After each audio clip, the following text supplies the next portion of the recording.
You know, I think you guys know that I love horn speakers, but I also love open baffle speakers.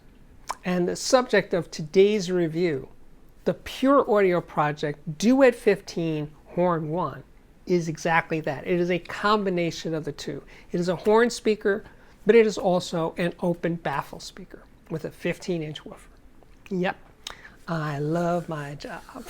So anyway, that's what we're going to be talking about today. And before we get too far into that, in case you missed it, when my neighbor Isabel first saw the Horn 1 being delivered to my building, she absolutely freaked. So I shot a video with her that I posted a couple of weeks ago, which has so far received 48,000 views.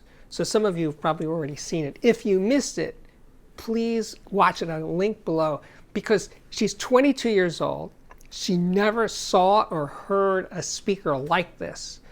And it just put her, wow, she was just knocked out. And she was really articulate in putting into words what she heard and how she felt about what she heard. So yeah, watch that interview. But as for my impressions of this speaker, well, first of all, it is a very high sensitivity speaker. It's rated at 96 dB, and it's also an 8 ohm load, so it's easy to drive, so you can drive it with just about anything. And I did, including my 2-watt Deckware Zen Triode amplifier. Now, later on in this episode today, I'm going to run my interview with Zev Shlick. He is the designer and owner of Pure Audio Project about this speaker, about the Duet 15 Horn 1. As for the sound of the Horn 1, well, the first word that comes to mind is immediate. I love the way the Horn 1 communicates rhythm. The pulse of music is just, well, you just feel it more with this speaker than you do with most. And that was a big surprise. Now, over the course of the review, I do compare it to my main reference, well, one of my main references, the Pure Audio Project Duet 15, the standard version. And I also compare it with another reference of mine, the Klipsch Ojas KO-R1, another horn speaker. So give me some flavors there and ways of describing what this speaker can do, what the Horn 1 can really do. Anyway, I think the main point of this review is to talk about this combination of horn and open baffle, that it gives you stuff that other horn speakers don't do. And that is just have this spacious quality, really fast, clean bass, really, really tight. And remember, this is open baffle, meaning there's just as much sound coming out of the back of the speaker as the front. So it fills the room in a very different way than a normal box speaker could or would, or ever will for that matter, because you're hearing both sides of the driver. Anyway, I'm going to cut this short right now. We're going to go to the interview with Zev, and I hope you come back tomorrow for the complete, well, my further thoughts, and I have many of them, about the sound of this speaker. But Zev's going to fill us in about the details, the background of the design. So let's get to it.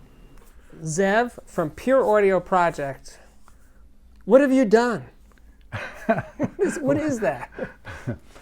What do you mean, what have I done? You changed it. No, it's not a change, it's an addition of a type of driver, of a genre, audio genre into the Duet 15. Mm-hmm. Yeah. But you've used this horn in many of your other speakers. That's true. We used it in the trio and in the quintet. We didn't have the Duet at the time. Mm-hmm. Duet 15 is relatively new, I think 2 years or maybe 2.5. And it was always a matter of time when we will implement or try to implement the horn. And you never know what the result will be. Mm-hmm. You have to do it and then to see if it works. Mm-hmm.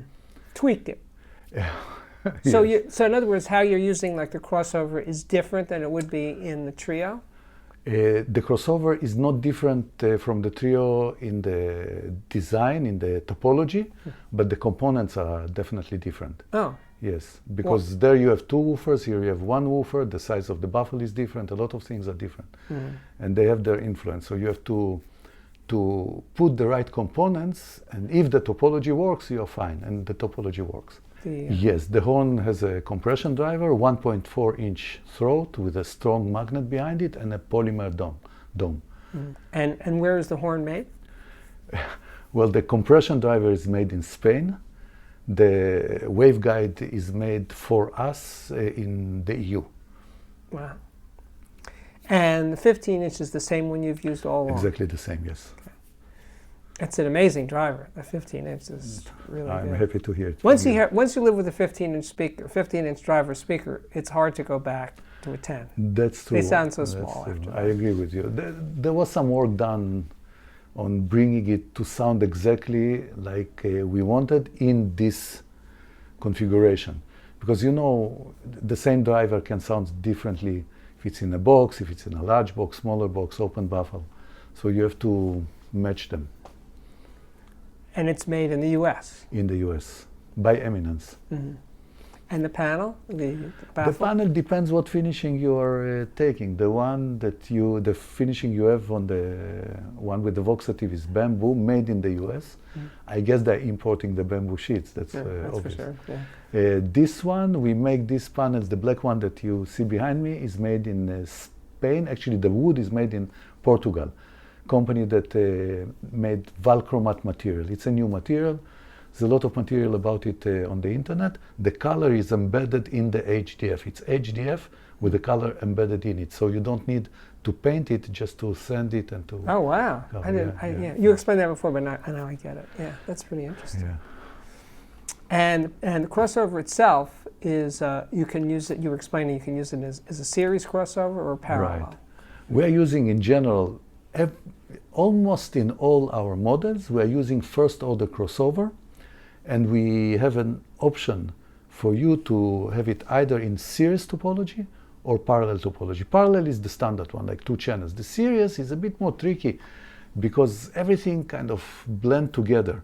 And it's almost impossible to simulate it on a computer and to know what to expect. So it's basically, if it works, it's magical.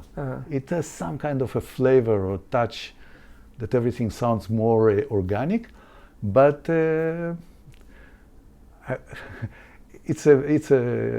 leave it for our luck whether it works or not. Parallel is more kind of a safe way to go. Mm-hmm. With series, if it works, you're lucky. And the customer has the option with just yes, jumper it's just a to jumper. Move. Yes, so it's super jumper. Easy to change. And you can listen to it. I would like to add maybe a word about it. The typical response to this change is that if you do an A/B test, most of the people will prefer the parallel. But if they play it for a longer time, most of the same people will prefer it in series. And the interesting thing is that customers always post on Facebook, on social network, their positive experience. They will not say, but you know, I made a mistake, I actually prefer the other one.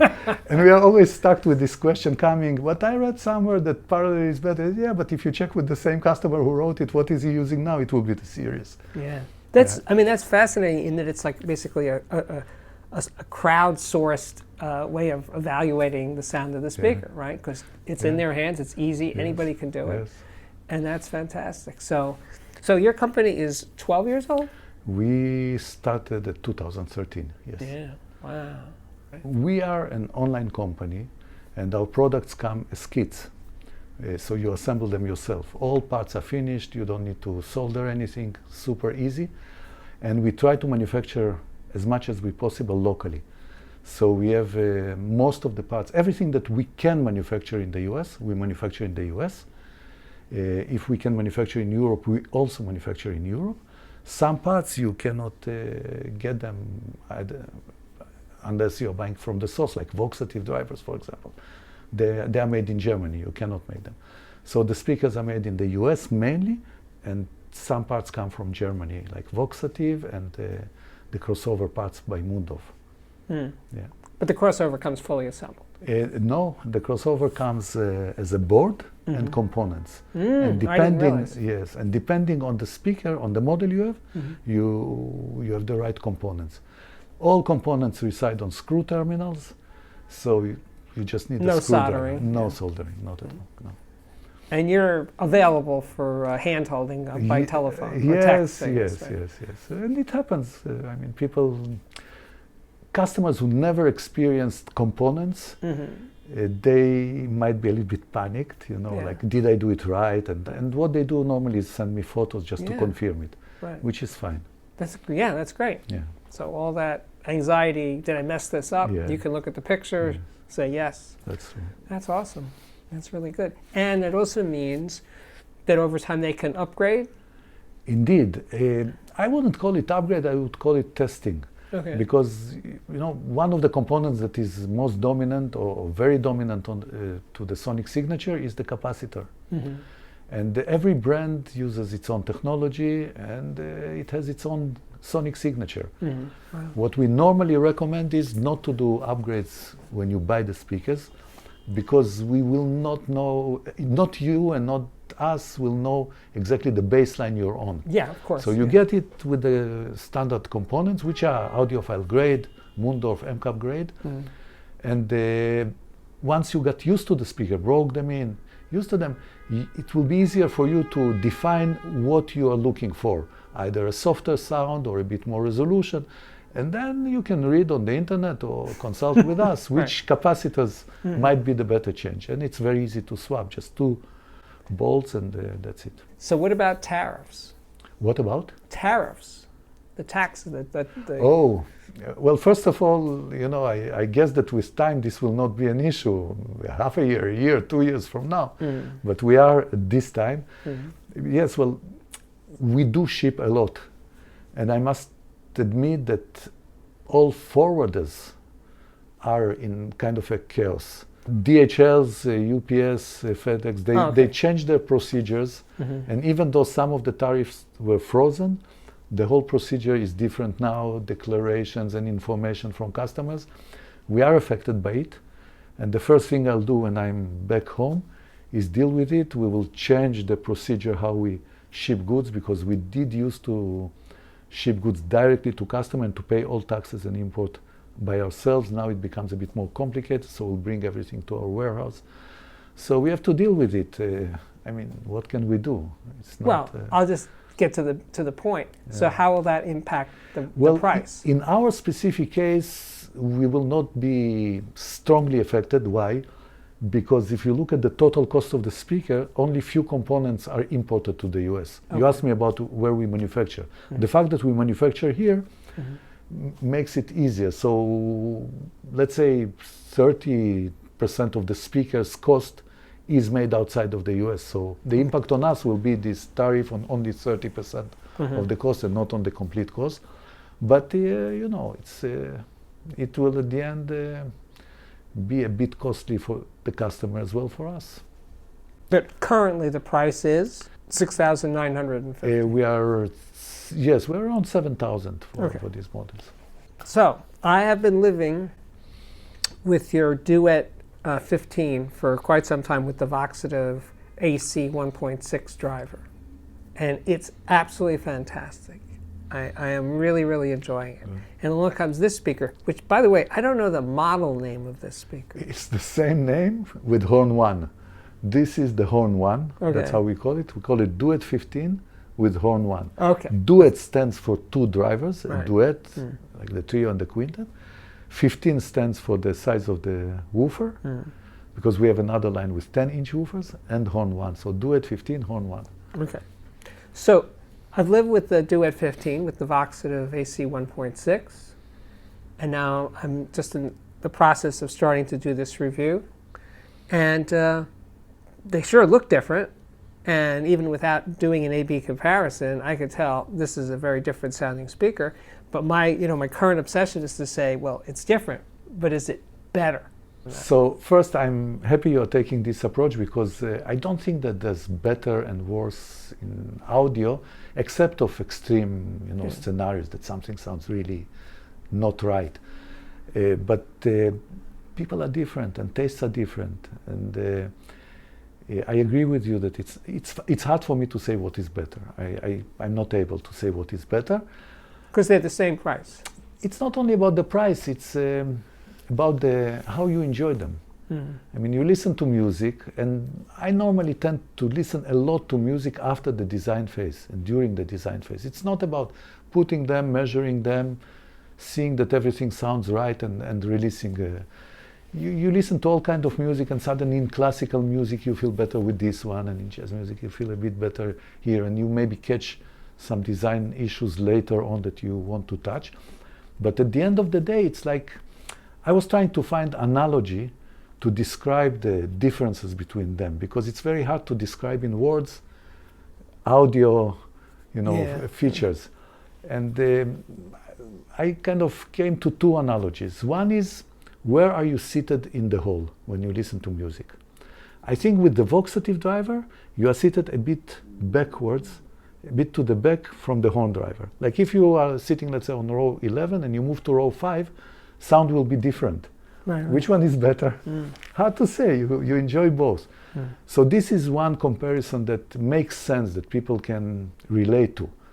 You have a bit more feeling of instruments coming from the horn. They're a bit more forward, closer to you. With the other one, you're a bit backwards. You have all the details, but you hear a bit more, the complete. The second analogy is automobiles, cars. Like imagine you have a car and you change the engine.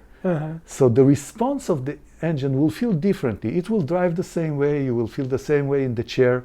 You will enjoy both. But when you push forward or brake, there will be a bit different response of the engine. And that's, I think, where we are if we want to use analogy.